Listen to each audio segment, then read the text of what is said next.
มุงขนอนประโนดนิ้วนกเชิงยังกลางเกิงกวงเข้าเกษา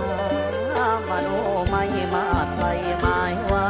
ขอบุญคุณพลาว่าโภกังยังกระมอง